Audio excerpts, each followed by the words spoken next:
It'll help, I promise. That stuff kept me up for like 48 hours, said Cameron. Yeah, I get that, but what is it? I asked again. I don't know. That bald guy with the glasses that worked here for a while sold it to me. What was his name? Tyler? Tyson? You know who I'm talking about, Cameron answered. That's not very reassuring. I just don't want to die or something, I countered. Just do what the bottle says, and you'll get exactly what you asked for. Take it. I snatched the small white pill bottle from Cameron's outstretched hand and examined it more closely. There wasn't even a name on the bottle describing what it was, just a small sticker printed with instructions for use. Thanks, Cam, I replied. I'll give it a try. We fist bumped and I made my way out of the little cafe we both worked at, crossing the nearly empty street to where I had parked my car by the curb. After seating myself and adjusting the air conditioner to where I wanted it, I once more contemplated the bottle of pills in my hand. It was probably the dumbest thing I had ever done, taking an unknown drug from an unmarked bottle, but I had been awake for nearly 90 hours already, and there was no going back now. It wasn't even safe to be driving, my senses being impaired as they were, but I didn't live far from the cafe. Cameron had said what he had would be worth the risk if I was really devoted to my cause. Caffeine and nicotine weren't doing the trick anymore. If I was going to push myself to the absolute limit and see how long I could go without sleeping, I would need more help. I quickly unscrewed the bottle and popped 2 of the bright orange pills into my mouth. The drive home felt about the same as the drive to the cafe had, like a dream. My head felt heavy, and I was pretty sure I hadn't stopped sweating since the 24-hour mark. I also had the strangest feeling I was being watched. I cast a quick glance toward the rearview mirror, half expecting to see someone in the back seat. There was no one there, of course, and there were no cars on the road behind me either. But still, the feeling remained. I just chalked it up to some kind of sleep-deprived paranoia. Remarkably, I made it back to my parents' house in one piece. They would be gone for at least the next 3 days on a romantic getaway, and they had left their responsible son to look after the house, and the dog.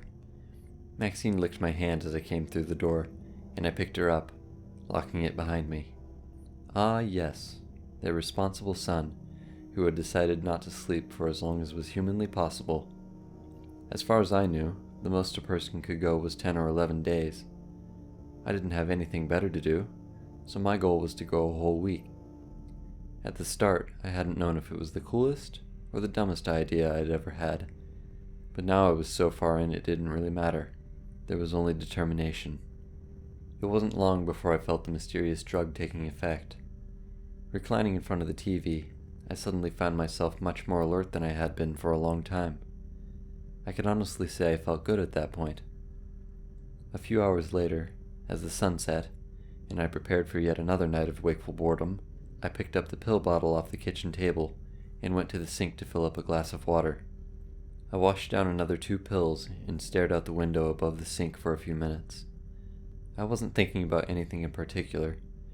I was just staring at the pink and orange splattered sky growing darker and darker until there was nothing but a deep red on the horizon. Why was I doing this again? It struck me that I could just go to sleep if I wanted to. There was nothing stopping me except my own stupid ambition. I let my head droop and closed my eyes. I could just go to sleep. But no! I snapped my head back up and shook it back and forth. I was 95 hours in. I turned away from the window and locked eyes with Maxine, who was watching me and slowly wagging her tail back and forth. No way I stop now, I told her. I grabbed a cold soda from the fridge and went back to my recliner in the living room. There I remained for the next couple of hours, lazily watching whatever random show I clicked on. During that time, I felt the drug once again renew my energy. I was so glad my moment of weakness at the sink hadn't spoiled my endeavor. Around midnight, I was watching some sitcom, chuckling along with the laugh track occasionally, when I heard a noise outside. Even Maxine perked up from her spot on the couch beside my chair. The sound was faint. I couldn't make out exactly what it was, but I suppose the closest approximation would be the sound of a train horn. There were no railroads anywhere near my home, though. Forgetting to pause the show, I stood up and stretched my limbs. The sound continued, and I decided I wanted to hear it better, so I walked across the living room to the glass patio door. I slid it open and stepped out into the cool, damp night air. The moon was high in the sky, casting its white glow on the neighboring houses and trees. Crickets chirped, and the distant sound of the train, or whatever it was, continued somewhere in the distance. I stood in the dark, listening to it for only a few seconds before it stopped.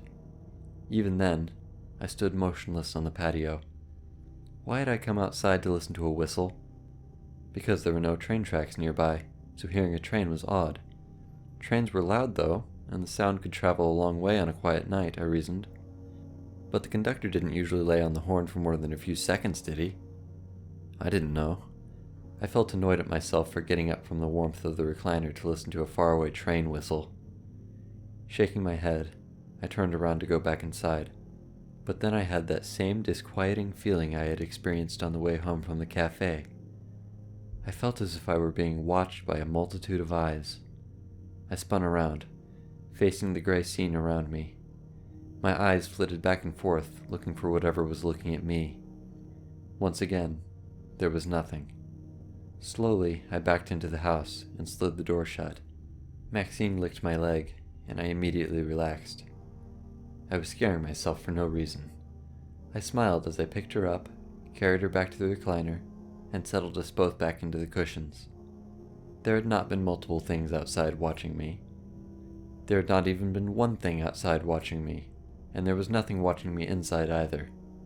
Nothing was peeking at me from behind the bathroom door down the hall, which stood ajar. I watched the door for a moment, and then decided I had to get up and close it anyway. I had just passed into the hallway when I came to a dead stop. Had I really just seen what I thought I had seen? Was there someone standing at the patio door? Did I want to back up a few steps and find out? No, not really. Should I? Probably. I took one agonizing step backward, then another. Finally, I peeked around the corner. A wave of relief washed over me when I saw that there was no one there. I let out a long sigh. Of course no one was there. I nodded my head, satisfied, and strode confidently down the hallway to the bathroom door.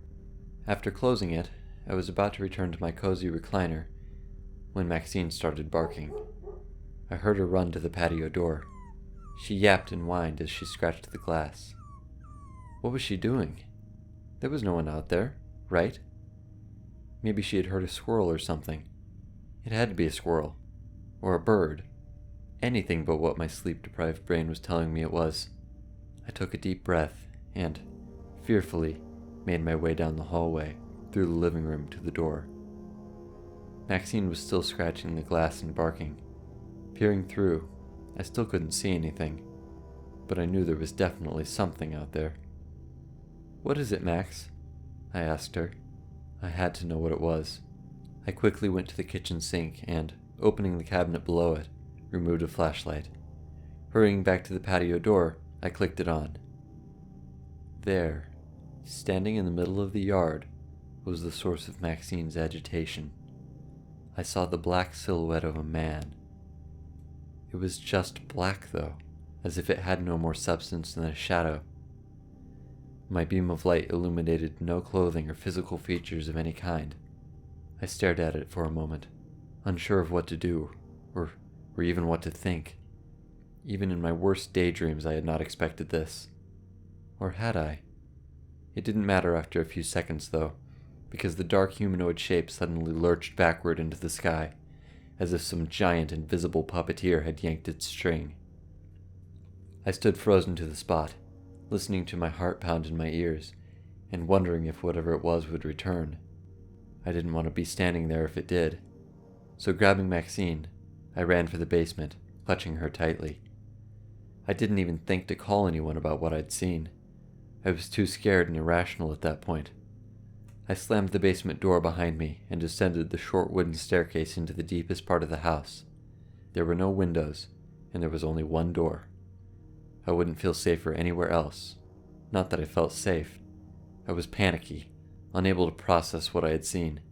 I just sat down on the clammy concrete floor in a corner and waited, kissing the top of Maxine's head every once in a while as I nervously watched the door.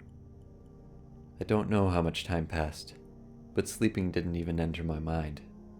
It was only when Maxine started spinning in circles and I saw some sunlight leaking under the basement door that I finally decided it was time to venture from my refuge. Maxine ran ahead as I crossed the cold floor of the basement and slowly ascended the creaking stairs. Summoning as much courage as I could, I turned the knob and pushed the door open. Sunlight washed over me from a nearby window, and I immediately felt better. There would be no shadowy figures in the sunlight. Passing into the living room, I turned off the TV, which was displaying another episode of the same show I had been watching the night before. Maxine trotted across the room and then out onto the patio as I slid the door open. I checked that there was nothing strange in the yard, and then followed her. The sunlight felt good, and I closed my eyes, basking in it. That was when Maxine started whining again. I heard the clicking of her claws as she ran back inside. Every bit of relief the sun had given drained away, and I just felt cold. I didn't want to open my eyes. But suddenly, an ear-shattering sound like a million giant trumpets, all blasting at once, filled the air. My eyes snapped open. I didn't believe what I was seeing before me.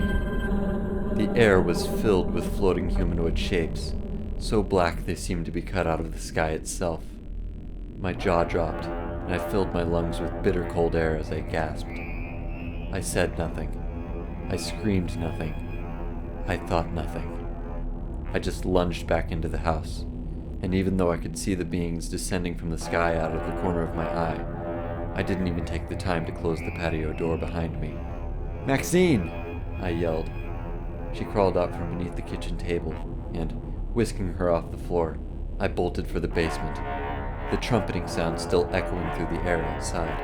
I slammed the door shut behind me, practically slid down the staircase, and deposited Maxine on the ground before dropping to my knees in front of my father's gun safe. I entered the combination, wrenched the door open, and grabbed the shotgun. I then crossed the room and snatched a box of shells from atop my mom's crafting shelf. I loaded the weapon, aimed it at the doorway, and waited. Nothing happened for a few seconds, and then I heard the doorknob jiggle. My eyes wide, I watched the door slowly swing open, and I clutched my gun more tightly. Maxine cowered at my feet, whimpering. I waited, my finger on the trigger, and my breathing speeding up exponentially. Finally, a black shape filled the opening, and I fired, screaming as I did. The figure crumpled to the ground, exposing another behind it. I fired again, and that one fell just as the first had, tumbling down the staircase and resting at last on the cold concrete. I waited for a few minutes, and no more followed. I lowered my gun and crumpled to a heap on the floor, crying. Maxine licked the tears off my face as at last I succumbed to the overwhelming urge to sleep. "That's quite a story," said the bald man sitting across the metal table from me as he adjusted his glasses. "It doesn't change the fact that you shot your parents, though." "I didn't shoot my parents. I shot those things. My parents weren't due back for 2 more days," I angrily explained. The bald man stood up and tugged at the hem of his black jacket. "I know that, but we both know that's not how it looks." "What am I supposed to do then?" I asked, still trying to place where I'd seen this guy before today. "That isn't my problem. I'm sure you'll figure it out. I just needed to hear what really happened before anyone else got to you," he replied as he stepped toward the door of the small cell I was being held in. "Why? Who are you?" I demanded. The bald man turned around and answered, "My name is Tyler. Or was it Tyson? Anyway, good luck." With that, He stepped outside the cell and slammed the door behind him.